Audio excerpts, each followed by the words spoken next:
This is a WNBD NBC 33 news brief.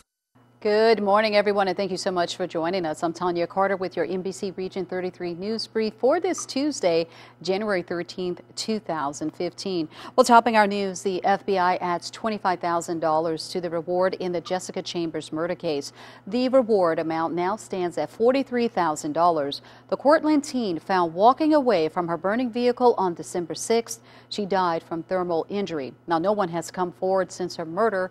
Panola County authorities hopes the additional cash from the FBI will bring people out who know something about Chambers' death. Now, if you know anything about this crime, you're urged to call police.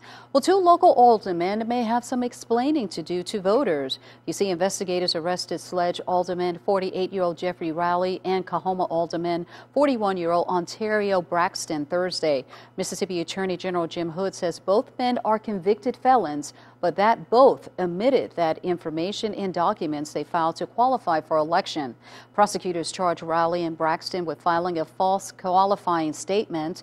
Tonight, this morning, both men are out on their own recognizance. If convicted, they could each spend up to 5 years in prison and have to pay a $10,000 fine each. Well, in other court news for you this morning, a former Greenville police officer is left still in the wrong. A federal appeals court has upheld the firing of a Greenville police officer who was released over some comments posted on Facebook. Former Sergeant Susan Graziosi was fired in 2012 after posting criticism on Facebook about Police Chief Freddie Cannon's decision not to send a department representative to the funeral for a Pearl police officer who was killed in a line of duty. Now, she filed a wrongful termination lawsuit against the city, the mayor, and Cannon. U.S. District Judge Michael Mills ruled in 2013 that Graciosi's venting on Facebook was not accorded First Amendment protection. The judge stated Graziosi had a chain of command she could have used to raise her concerns. And on Friday, a three-judge panel of the Fifth Circuit Court of Appeals in New Orleans upheld Mills' ruling. Well, could the Bible become the official book for the state of Mississippi? It can if some lawmakers get their way. During this state election year, some lawmakers are proposing to designate the Bible the official state book of Mississippi.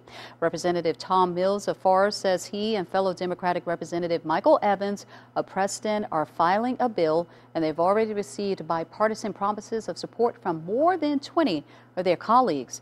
Miles says that Mississippi has a state bird, a state flower, and even a state toy, so it should have a state book. And he tells the Associated Press that he's not trying to force religion or even reading on anyone, but he sees the Bible as a good guide for promoting kindness and compassion. You're up to date with your Region 33 news. We look forward to seeing you tonight. This has been a WNBD NBC 33 news brief.